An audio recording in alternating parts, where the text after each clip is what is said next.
नमस्कार, उत्तराखंड समाचार में आपका स्वागत है। मैं हिना जोशी छेत्री। आइए सबसे पहले नजर डालते हैं आज की सुर्खियों पर। प्रदेश में आज कोरोना वायरस संक्रमितों के 31 मामले सामने आए। राज्य में संक्रमित मरीजों की कुल संख्या हुई 1816। कोटद्वार के व्यापारी में कोरोना की पुष्टि होने पर गोविंद नगर, मालिनी मार्केट और जिला परिषद बाजार किया गया बंद। राज्य में कोविड-19 से जुड़े नियमों का पालन न करने पर मिलेगी 6 महीने की सजा और 5,000 रुपए का जुर्माना। राज्यपाल बेबी रानी मौर्य ने अध्यादेश को दी मंजूरी। कोरोना वायरस महामारी से संकट में आए एमएसएमई को केंद्र सरकार के राहत पैकेज से मिला सहारा। लोन में राहत मिलने से छोटे उद्योगपतियों ने जताई खुशी। अगले वित्तीय वर्ष तक देश की अर्थव्यवस्था संभलने की उम्मीद। और जम्मू कश्मीर के कुपवाड़ा में पेट्रोलिंग के दौरान शहीद हुए सूबेदार यमुना प्रसाद पनेरू का हल्द्वानी में सैन्य सम्मान के साथ किया गया अंतिम संस्कार। बड़ी संख्या में लोगों ने दी श्रद्धांजलि। अब समाचार विस्तार से। राज्य में आज 31 नए मामलों के साथ कोरोना मरीजों की कुल संख्या 1816 हो गई है। इनमें से 1078 लोग स्वस्थ हो चुके हैं और 705 एक्टिव केस हैं। प्रदेश में अब तक कोरोना संक्रमित 24 लोगों की मृत्यु हुई है। दोपहर में जारी हेल्थ बुलेटिन के अनुसार आज 1082 सैंपल जांच के लिए भेजे गए, जबकि 1019 सैंपल्स की रिपोर्ट आज नेगेटिव मिली। आज मिले पॉजिटिव केस में देहरादून से 11, टिहरी से 9, हरिद्वार से 5, उत्तरकाशी से 3 और चमोली, नैनीताल और उधमसिंह नगर से 1-1 मामले हैं। प्रदेश में रिकवरी रेट लगभग 59% है, जबकि संक्रमण फैलने का डबलिंग रेट लगभग 20 दिन है। कोटद्वार में गोविंद नगर के एक व्यापारी में कोरोना पॉजिटिव रिपोर्ट आने के बाद प्रशासन ने गोविंद नगर, मालिनी मार्केट और जिला परिषद मार्केट को सीज कर दिया है। प्रशासन से मिली जानकारी के अनुसार व्यापारी कुछ दिन पहले फरीदाबाद अपनी मां को लेने गए थे। 10 जून को मां और बेटे दोनों को खांसी बुखार की शिकायत हुई। कोरोना के लक्षण दिखने पर डॉक्टरों ने दोनों को सरकारी अस्पताल में आइसोलेट कर दिया था। कल देर शाम उनकी रिपोर्ट पॉजिटिव आई। कोटद्वार के उपजिलाधिकारी योगेश सिंह मेहरा ने बताया कि व्यापारी की मालिनी मार्केट में दुकान होने के कारण अगले 3 दिनों तक बाजार बंद किया गया है। जिला परिषद मार्केट को बंद करने का भी आदेश दिया गया है। हमारे पास एक जो सैंपल रिपोर्ट आई है गोविंद नगर क्षेत्र से और एक गाड़ीघाट विकास नगर का भी एक मामला संज्ञान में आया है। तो फिलहाल जो गोविंद नगर का प्रकरण संज्ञान में आया है उसको एहतियात के तौर पे गोविंद नगर में एक कंटेनमेंट एरिया आप उसे कह सकते हैं, तो सराउंडिंग का एरिया है उसको थोड़ा प्रॉपर्ली सीज किया जा रहा है ताकि कोई व्यक्ति उससे बाहर भी ना आए वहां से और कोई वहां जाए भी नहीं। लेकिन वहां पर मूलभूत जो आवश्यकताएं हैं उनकी सतत आपूर्ति बनी रहे, इसके लिए भी वहां पे पूरी व्यवस्थाएं की जा रही हैं। हाँ, इसमें संज्ञान में आया कि जो इस परिवार की जो दुकानें हैं वो मालिनी मार्केट में 2-3 दुकानें इनकी पाई गई हैं। अगले 3 दिनों तक मालिनी मार्केट और जिला परिषद मार्केट को बंद रखने के निर्णय भी मेरे द्वारा जो आदेश पारित किए गए हैं। राज्यपाल बेबी रानी मौर्य ने कल महामारी अधिनियम 1897 उत्तराखंड राज्य संशोधन अध्यादेश को मंजूरी दी। अब राज्य में कोविड-19 के नियमों के उल्लंघन पर अधिकतम 6 महीने की सजा और 5,000 रुपए जुर्माना होगा। इस एक्ट में संशोधन करने वाला उत्तराखंड तीसरा राज्य है। इससे पहले केरल और उड़ीसा ने भी अधिनियम में इसी तरह के संशोधन किए हैं। कोविड-19 महामारी के कारण संकट में आए कई लघु और मध्यम उद्योगों की मदद के लिए केंद्र सरकार ने 3 लाख करोड़ रुपए के पैकेज का ऐलान किया है। प्रदेश में एमएसएमई से जुड़े लोगों को इससे राहत मिली है। हरिद्वार में सिडकुल मैन्युफैक्चरर एसोसिएशन के महामंत्री राजकुमार अरोड़ा ने कहा कि एमएसएमई उद्योग वर्ग को दी गई राहत राशि से छोटे उद्योगों को फिर से खड़ा होने में मदद मिलेगी। उन्होंने कहा कि कर्ज के बोझ तले दबे एमएसएमई को नए लोन बिना सिक्योरिटी के दिए जाएंगे। डायरेक्ट बेनिफिट है एमएसएमई को, वो 3 लाख करोड़ का जो पैकेज है इसमें, जिसके अंतर्गत हमारे को जितने भी लोन्स है उसमें 20% एडिशनल हमको मिल जाएगा, जो कि बिना किसी कोलेटरल या बिना किसी सिक्योरिटी का होगा।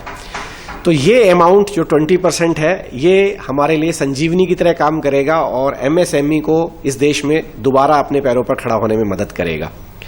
दूसरा बेनिफिट जो दिया गया है जो ईपीएफ में है जिसमें 24% कंट्रीब्यूशन एमएसएमई के लिए जो होता है, जिसमें 12% एम्प्लॉयर देता है, 12% एम्प्लॉई का होता है। ये 24% एमएसएमई का ये भी सरकार द्वारा वहन किया जा रहा है। और तीसरे नंबर पर जो स्ट्रेस्ड एमएसएमई है या एनपीओ हो चुकी हैं, उनके लिए भी 20,000 करोड़ रुपए की व्यवस्था इस पैकेज में की गई है। वो भी एक बहुत सराहनीय कार्य है और जो भी स्ट्रेस एमएसएमई है उनको वापस से अपने पैरों पर खड़ा होने में मदद करेगा। सिडकुल एसोसिएशन की कोविड-19 समिति के चेयरमैन सुयेश वालिया ने कहा कि 200 करोड़ रुपए के टेंडर में भारतीय उद्यमियों को वरीयता दिए जाने के कदम का स्वागत करते हुए उन्होंने कहा कि इससे लघु उद्योगों को आत्मनिर्भर भारत के सपने को साकार करने में मदद मिलेगी।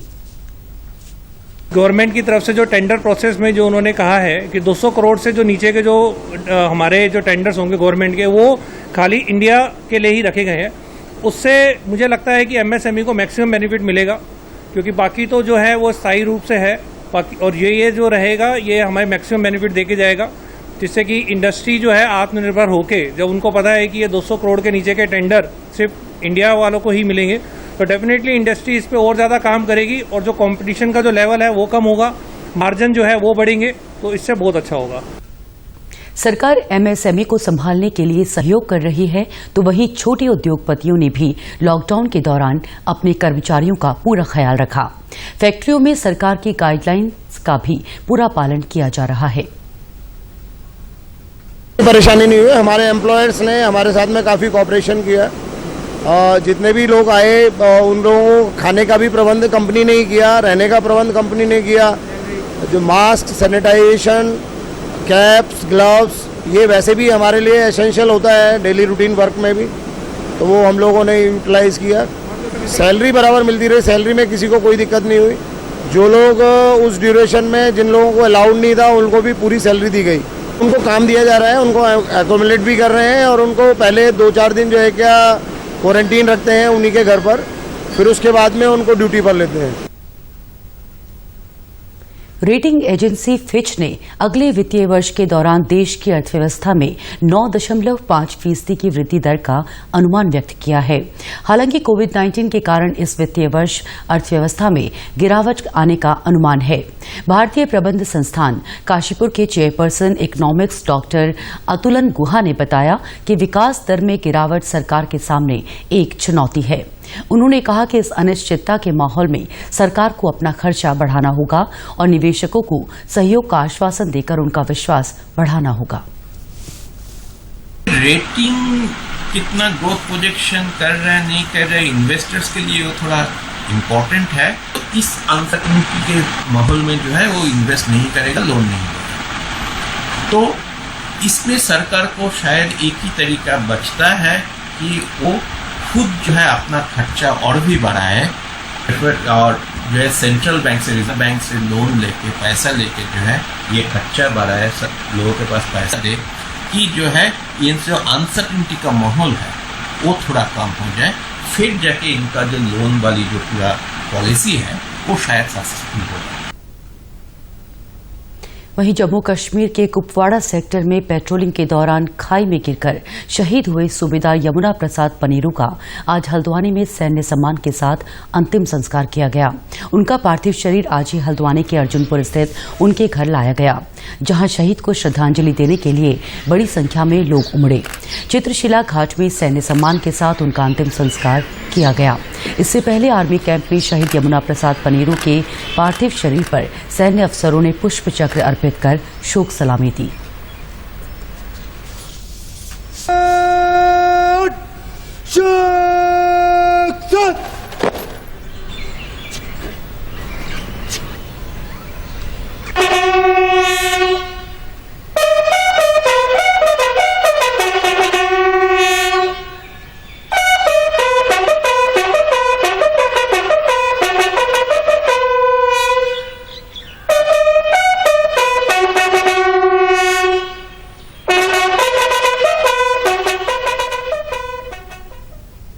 विश्व रक्तदाता दिवस पर आज अल्मोड़ा के जिला चिकित्सालय में रक्तदान शिविर का आयोजन किया गया।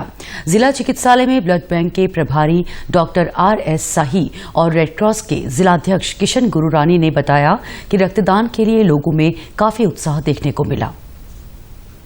जो एबीओ ग्रुप का जिसने इन्वेंशन किया वो साइंटिस्ट का लेस्टर के जन्मदिन के उपलक्ष्य पर ये पूरे विश्व में मनाया जाता है। और हम बेसिकली रक्तदाताओं का सम्मान करते हैं और जो भी रक्तदाता आते हैं स्वैच्छिक रक्तदान के लिए उनका हम रक्त संचरण जो है कलेक्ट करते हैं। हमारे युवा बराबर इसमें प्रतिभाग करते रहते हैं और ब्लड डोनेशन आप देख रहे हैं कि ब्लड यहाँ पर देने के लिए उत्सुक है लोग। और क्योंकि उन्हें मालूम है कि हमारा एक जो हम यूनिट ब्लड दे रहे हैं वो कितने 2 लोगों की कम से कम जान बचाएगा। रक्तदान आज हम कर रहे हैं और इसलिए इससे जो बराबर लोगों में प्रेरणा मिल रही है, लोग बढ़ चढ़ कर हिस्सा ले रहे हैं। सामाजिक कार्यकर्ताओं, युवाओं और महिलाओं ने रक्तदान में बढ़ चढ़कर हिस्सा लिया। उनका कहना था कि मानवता की रक्षा के लिए रक्तदान करना बेहद जरूरी है। कोविड के मद्देनजर ब्लड प्लाज्मा थेरेपी करवा रहे मरीजों को भी मदद मिलती है। हर स्वस्थ व्यक्ति रक्तदान कर सकता है। आज मैंने रक्तदान किया हुआ है। यहाँ पर रक्तदान का जो शिविर लगा था, सभी को रक्तदान करना चाहिए। इससे पहले मैं रक्तदान करने से बहुत डरती थी, मुझे लगता था कि बहुत पेन होगा, लेकिन आज करके बहुत अच्छा लगा। और हमारा कर्तव्य बनता है कि हम दूसरों की जान बचाने के लिए अपना योगदान दें।